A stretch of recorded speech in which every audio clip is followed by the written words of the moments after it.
This podcast is part of the Batman Universe Podcast Network, hosted by the BatmanUniverse.net. Check out everything related to Batman and the entire Bat family at the BatmanUniverse.net, including news and original content related to comics, movies, television, merchandise, video games, and more. Also, check out some of the other unique podcasts that TBU has to offer. Consider supporting this podcast by becoming a patron on Patreon. Even $1 can go a long way in supporting this content that you enjoy. Look for a link over at thebatmanuniverse.net to offer your support now. And now, on with the show.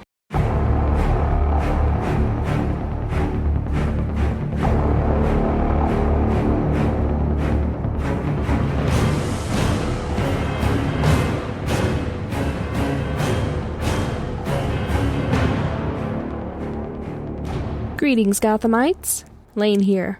Welcome to episode 15 of Batman Books, The Dark Knight in Prose, where the only pictures are those formed in the imagination. So I have a few things to address.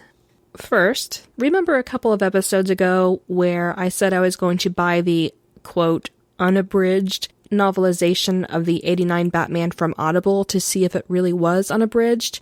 Spoiler, it is most definitely abridged. It deviated from the book's text within the first few paragraphs on the first page, so I returned it. Thankfully Audible has an easy return policy. I did let Audible know that it is mistakenly listed as unabridged, but I doubt anything will change. So just an FYI, if you see a so-called unabridged audiobook version that is 1 hour and 35 minutes long, just know that it has been recorded with the soundtrack of lies.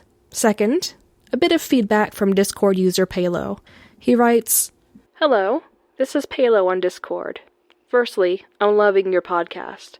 I've been listening to a lot of podcasts, and for now have skipped the 89 novelization.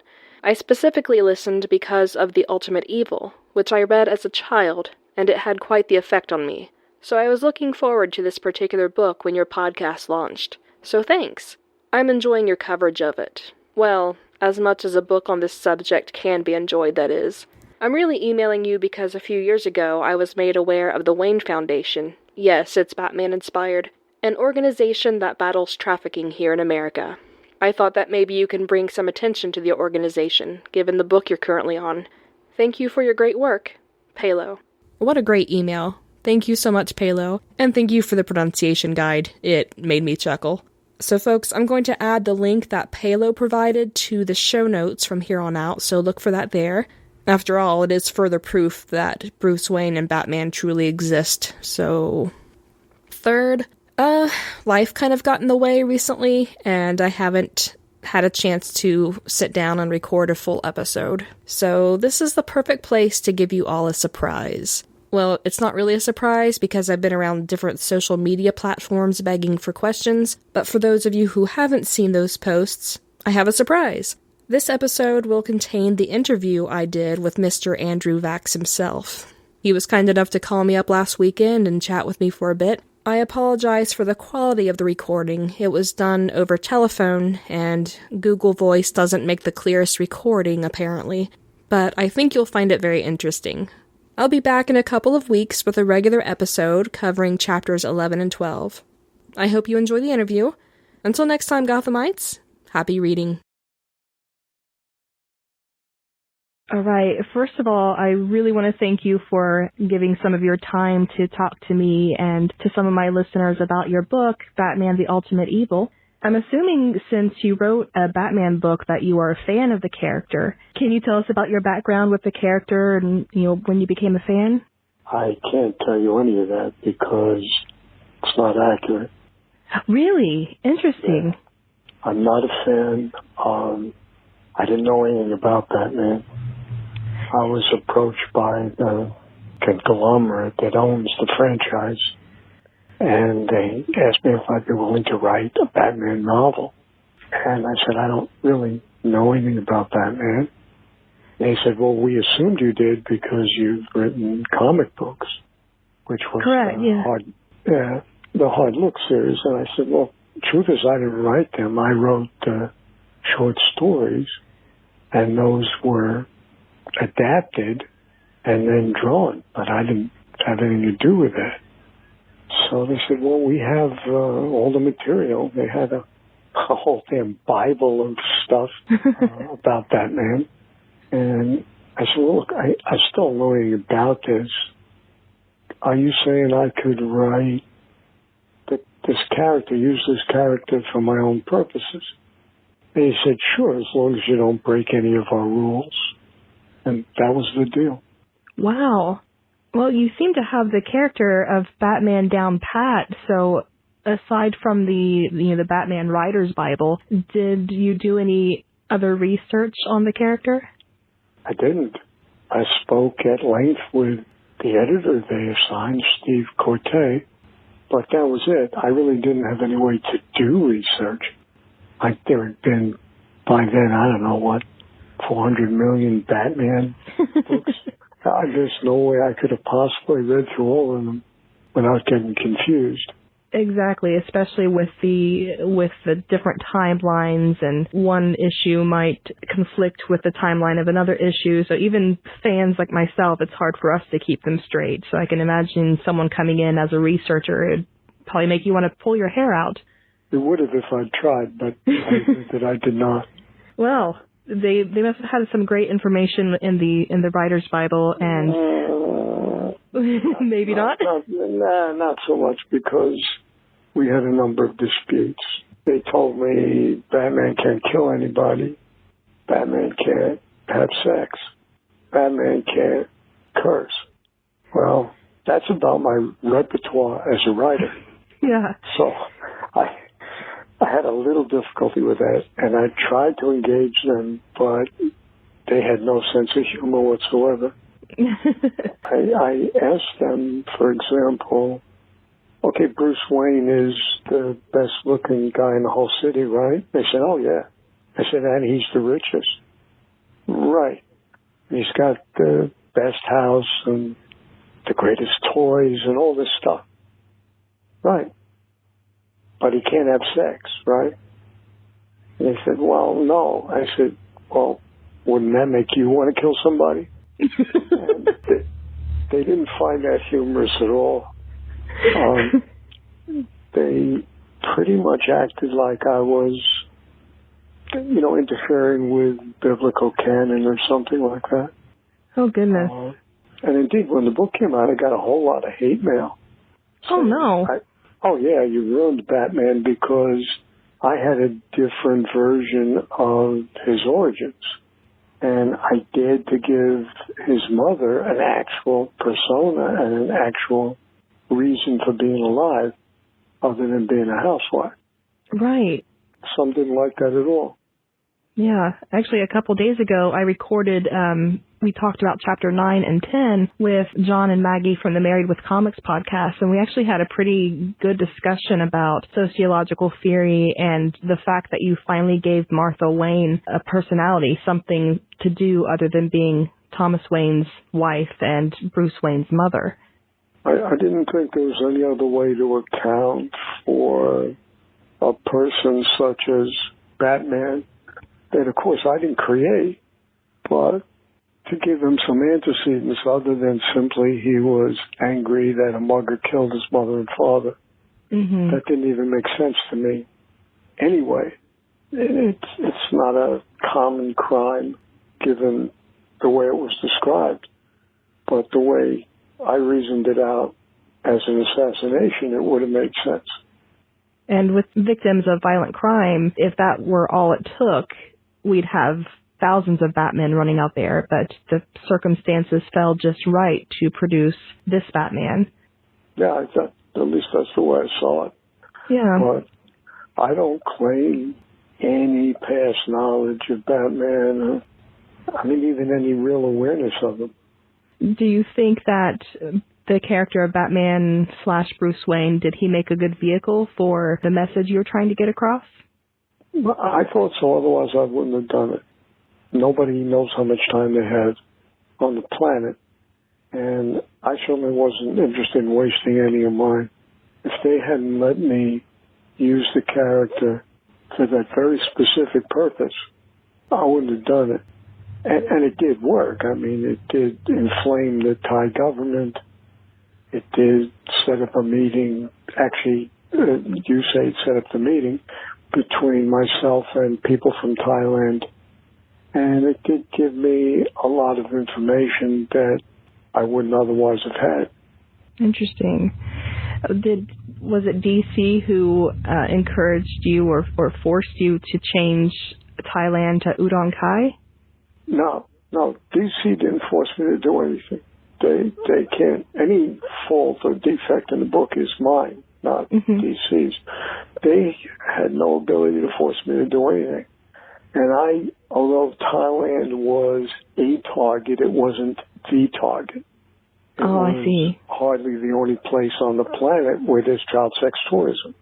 Interesting. So you created kind of a fictional area to kind of represent this section of the world and not one country in particular. Not that section of the world, that practice. Right, yes. Okay. Let's see. Paxton from the I Read Movies podcast, he asked how much leeway they granted you, but it sounds like they gave you a lot of leeway. Did they talk to you, well, except with the sex and the killing and the... Well, even the killing, there was some aggravation because at the near the end, where Batman, although he doesn't actually kill anybody, certainly if it was a prosecution, he'd be aiding and abetting what he did. There was some unhappiness from, I don't know what to call them, Bat people, Bat fans, because of that as well. But DC didn't interfere whatsoever. Interesting. I know the Batman fans I've been working with, like we've all really been enjoying this so far. I'm only halfway through the book because I take it into pieces. Others have finished it completely and are waiting for me to catch up with them. It's kind of funny that they kind of pulled the reins on the sex and killing because they seem in recent years to have relaxed their hold a little bit. I know with the Nolan movies from a few years ago, Batman says, I won't kill you, but I don't have to save you, and therefore, allowed a character to die from inaction. And that's really towing a gray line there, I believe. Well, that's exactly what occurs in the book I wrote. It's not earth-shaking to me to learn this. I don't know what happened prior to the book as far as after. I have nothing to say about that. Because I don't have access. I haven't seen any of these movies or read any of the comics. Now, speaking of comics, they did end up doing a 2-issue comic book version of The Ultimate Evil. When did you know that they were going to do that? Or did you know ahead of time? The deal was that they paid me to do a hardcover novel. But there was no restriction on it other than the compensation package. So they did not only the graphic novel, that 2-part thing you mentioned, but they did the paperback, they did an audio book. They basically turned it into whatever kind of cash they could. Did you ever read the comic book version of it? I did. Did you? What did you think of it? It was a relatively faithful adaptation. If I'd written the adaptation, I would have been a little closer to the printed form, but I don't have any shrieking objection to it. Yeah, it's probably tricky for a creator to see their work adapted in a different way and knowing that, I didn't do that, I might have done something differently, but probably in another way it was probably interesting to see another person's vision of what you were working with. Not so much. I'm not crazy about other people's vision. I think if they have their own vision, they should write their own stuff. Thankfully, we have a slew of Batman, not only the comic books, but there's a number of novels and novelizations, which, of course, is what my podcast deals with. So since DC reached out to you, I suppose it would have been wishful thinking that you would ever do another Batman book, huh? It wouldn't even be wishful thinking. I guarantee you there'd never be another one. They were not thrilled with anything except sales. That they were very excited and happy about. Yeah. But the reaction to the book, people either really loved it because it went deeper and had an actual mission, not some idiot wearing a mask that was bad guy, but actual bad people. It had a lot of factual information at the end. The piece wrote, that David Heckler wrote at the end of the book. And I haven't quite got there yet. Right, but it's there, trust me. Yeah. And he's a top investigative journalist. Wow. And it had a mission, an actual mission, which was to do something about child sex tourism. So none of this is really consistent with the Batman chronology. I can't imagine them asking me to do another one. It's kind of it's a one-act play, Right. I mean, think it's a very good one. Well, thank you, but sending them on another mission wouldn't really make sense. Right. So how did writing a licensed character, is he the only licensed character that you've ever worked with? I know you've done a number of original character novels. He is. I had an offer to do another one. I won't mention the name. It's a rival of DC. They offered me one of their characters. They attached too many conditions. The consensus seemed to be that letting me run amok wasn't what was wanted, I see. So we couldn't come to an agreement. Okay. So how did the experience of writing a licensed character compare with your own characters? Was there much of a difference? Oh, sure. Everything I write is grounded in absolute reality. Mm-hmm. Batman isn't real. None of that stuff is real. And it was an entirely different experience for me. But I'm all about mission, and I just stayed true to my own mission. And you use whatever tools show up. Right. You can't always choose them. And I think, despite whatever pushback you had from fans back in the day, you reached an audience that you might not have reached with your more general fiction books. That's fair. And that's exactly what the real motivation was. And to be fair, pushback came from a small percentage of fans, but most of the feedback I got was just lovely. Wonderful. They were really excited that Batman had his feet planted on real ground for a brief period of time. And, I couldn't have been happier with that. I've never written anything where there isn't some people that are offended or angry or upset or, kind of goes with what I do. Right. And it seems there's always going to be that section of, we call them, toxic fanboys or toxic fangirls, where nothing a creator does fits what they think their character should do. But speaking of feedback, I do have a couple of pieces from some listeners of mine. One I just saw this morning, actually, on Discord by a user, Palo Tegrin, I think he is pronounced. But they said, "This was my first exposure to reading Batman after reading Nightfall, the novel, and before reading the comics. I remember this book really got to me."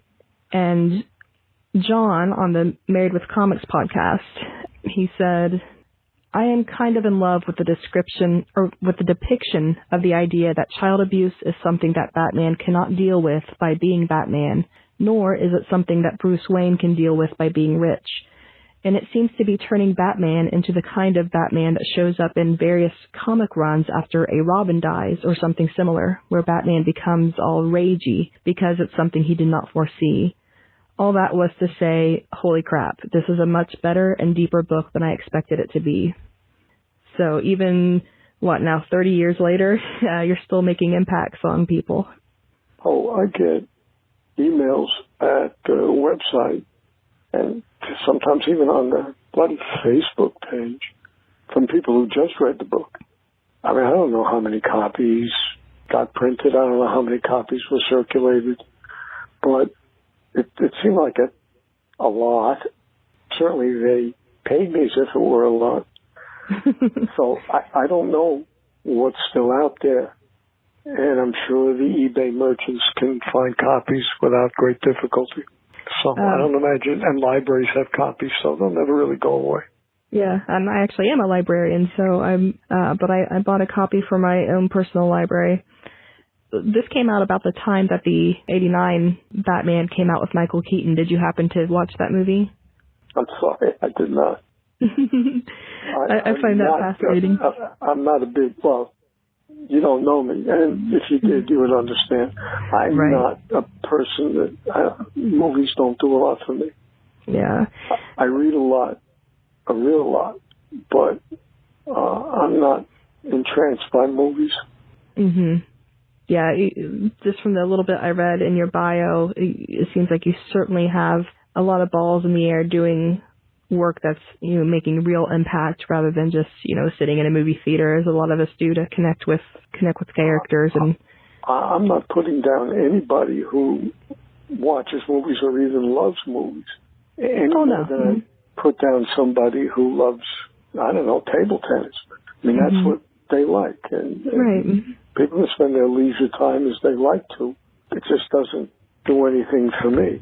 Oh, I understand. Yeah, I wasn't implying that you were thinking of that, but yeah, I'm sure people have told you, and I know you don't do it for the praise, but you do wonderful work in the world. I'm impressed just by the bio. Of course, I don't know everything that goes on with your life, but you're one of those people I think we need more of in the world. So keep up doing what you're doing. I think after this many years, it's very unlikely I'm going to stop now. Yeah. Is there anything else you'd like to add before closing up? So, no, not at all. You covered the reason I wrote the damn thing. I don't know what else there is, because clearly your podcast is aimed at people who have followed Batman for a long time and know a lot about it and care a lot about it. None of that's me. So the way our worlds intersect is off this one book. And even this one book doesn't match the world you know very well. I really like that idea of DC's world and then your world intersecting, and at that point we have this book. I think that's a really wonderful image and a very accurate one. Well, thank you so much, and I hope you enjoy the rest of your weekend and everything else. You too. All right, bye. Bye. Batman is copyrighted to DC Comics and was created by Bob Kane and Bill Finger.